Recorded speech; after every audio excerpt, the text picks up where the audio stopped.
Everyone, very very good morning to all of you. Class 10th geography का chapter 1 हम कर रहे थे। यहाँ पे हमारा नेक्स्ट जो सॉइल टाइप्स है उसमें हमको पढ़ना है एरिड सॉइल। एरिड सॉइल क्या होता है देखिए जरा। एरिड एक टाइप का क्लाइमेटिक कंडीशन है ना।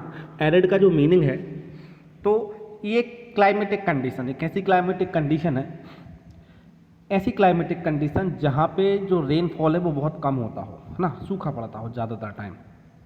इस टाइप की क्लाइमेटिक कंडीशन को हम बोलते हैं एरिड रीजन। एक सेमी एरिड रीजन भी होता है जहाँ पे सूखा पड़ता है पर बहुत ज़्यादा सूखा नहीं पड़ता। तो एरिड को हम किससे बोलेंगे? शुष्क क्षेत्र या सूखा क्षेत्र, जहाँ पे बहुत ज़्यादा ड्रॉट पड़ता हो, है ना। तो एरिड सॉइल, अच्छा, ऐसे रीजन में पाई जाने वाली सॉइल क्या होगी? एरिड सॉइल होगी, है ना। अब एरिड सॉइल, ये तो हमने उसका वर्ड मीनिंग समझ लिया है। तो जहाँ पे कम रेनफॉल होगा, प्रेसिपिटेशन कम होगा, तो वहाँ पे आपको एरिड सॉइल देखने को मिलेगी। अब देखिए क्या लिखा हुआ है यहाँ पे, arid soil ranges from red to brown in colour. अगर हम बात करें कलर्स की तो एरिड सॉइल का कलर कैसा होता है? या तो ये रेड कलर होता है, रेड से ब्राउन, इसके बीच वाले जो साइड्स होते हैं वो आपको देखने को मिल जाएंगे। They are generally sandy in texture and saline in nature. अब देखिए जरा इसका क्या मतलब है। सैंडी, है ना, तो अगर ये सैंडी है, सैंडी का मतलब कैसा होता है? रेत, है ना, रेत की तरह। इसके जो नोड्यूल्स होते हैं, इसके जो मॉलिक्यूल्स होते हैं वो काफ़ी छोटे छोटे होते हैं और रेत की तरह आपको देखने को मिलते हैं, है ना। इसके अलावा ये सलाइन होते हैं। देखिए आपने सलाइन का मतलब आप ये समझ लीजिए कि उसमें सॉल्ट होता है बहुत सारा, नमक की मात्रा बहुत ज़्यादा होती है। आपने सुना भी होगा सलाइन वाटर। सलाइन वाटर में क्या होता है? नमक को घोल देते हैं बस, है ना। तो सलाइन का मतलब क्या है कि इसमें बहुत ज़्यादा सॉल्ट कंटेंट होता है ना। In some areas the salt content is very high and common salt is obtained by evaporating the water. देखिए कुछ एरियाज में क्या होता है, ये सॉल्ट कंटेंट नॉर्मल लेवल से होता है, ठीक है, थोड़ा ज़्यादा होगा, नॉर्मल से थोड़ा ज़्यादा होगा, लेकिन कुछ एरियाज़ में बहुत ज़्यादा होता है। अब अगर किसी पानी में बहुत ज़्यादा सॉल्ट होगा तो वहाँ पे क्या करते हैं, उनको बड़ी बड़ी क्यारियों में वो पानी को भर देते हैं और फिर वहाँ जैसे ही वो जो पानी है सन की हीट की वजह से इवेपोरेट हो जाता है और जो सॉल्ट कंटेंट है वो नीचे जमा हुआ आपको मिल जाएगा। उस सॉल्ट को फैक्ट्री में भेज देते हैं, प्रोसेस करके आपके घरों में खाने के लिए आ जाता है। तो इस तरह से ऐसे कुछ स्पेसिफिक प्लेसेस पे यहाँ पे आपका सॉल्ट प्रोडक्शन भी आपको देखने को मिलेगा। जैसे राजस्थान में एक सांभर लेक है, वहाँ बहुत ज़्यादा सॉल्ट प्रोडक्शन किया जाता है। अब इतना ज़्यादा सॉल्ट आता कहाँ से है इस सॉइल में, है ना।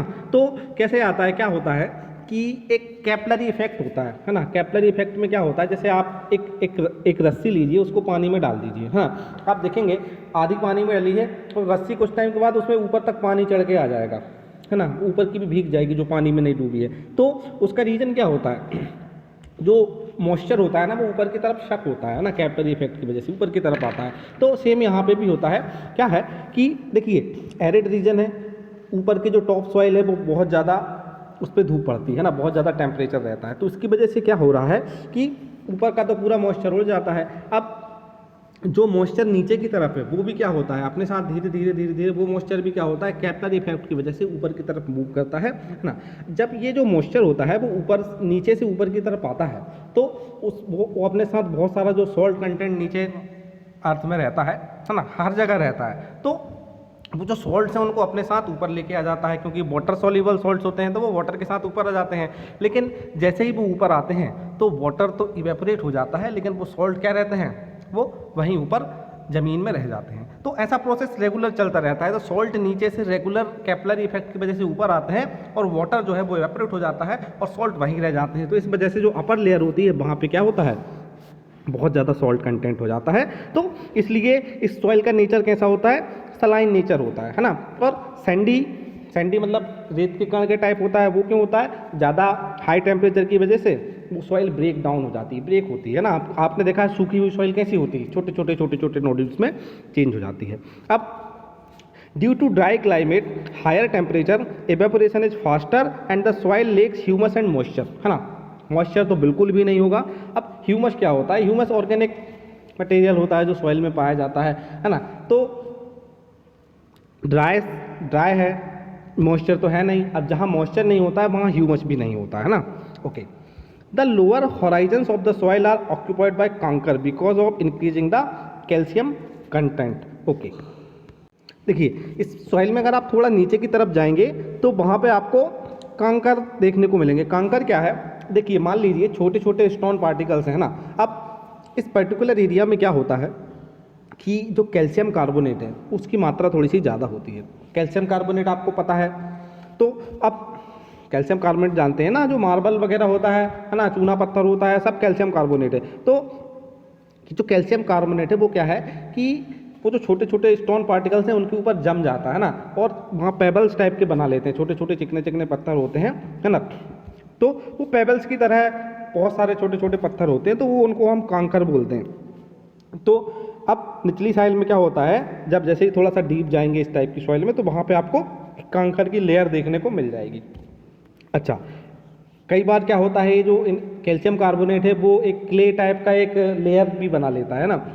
कैसी लेयर बना लेगा, कैसी लेयर बना लेगा जिसमें से वाटर का इन्फ्लेमेशन नहीं होता है नीचे ना, वाटर नीचे आपका नहीं जा पाता है, इन्फ्लेमेशन नहीं, इन्फिल्ट्रेशन। तो कई बार वाटर भी क्या होता है नीचे नहीं जा पाता है, रिस्ट्रिक्ट करता है वो। तो वो ये भी कैल्शियम कार्बोनेट को आप देखोगे, अगर आप उसको आप वो फाइन पार्टिकल्स होते हैं वो जम जाते हैं तो उसकी वजह से क्या होता है, वाटर का ऊपर नीचे जाना भी कई बार बंद हो जाता है।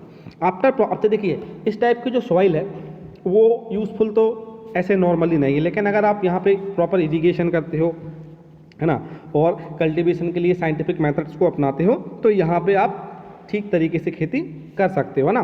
बहुत अच्छे तरीके से तो नहीं, लेकिन कुछ स्पेसिफिक ऐसी क्रॉप्स होती हैं जिनको इस टाइप का सॉइल की ज़रूरत होती है, उनको आप प्रॉपर इरिगेशन के द्वारा लगा सकते हो। अब इस टाइप की सॉइल कहाँ पे पाई जाती है, तो आपको वेस्टर्न राजस्थान में देखने को मिलेगी। सांवर लेक के बारे में मैंने आपको बताया था, वो भी आपको राजस्थान में है, वहाँ सॉल्ट का प्रोडक्शन होता है। तो ये आपका छोटा सा वीडियो था एरिड सॉइल के बारे में, है ना। आप इसके पॉइंट इजीली पॉइंट बना के लिख सकते हो। पहला पॉइंट लिखेंगे कलर के बारे में, ब्राउन टू रेडिश होता है। दूसरा पॉइंट क्या रहेगा, they are generally sandy in texture and saline in nature. Third क्या है, कुछ एरियाज़ में सॉल्ट का कंसंट्रेशन बहुत ज़्यादा होता है, वहाँ पे तो वहाँ एवेपोरेशन के द्वारा सॉल्ट बनाते हैं, ठीक है। और उसके बाद क्या बोलोगे, इसमें ह्यूमस एंड मॉइस्चर की बहुत ज़्यादा कमी होती है। 3-4 पॉइंट में आप अपना आंसर लिख सकते हो। Okay, thanks for watching.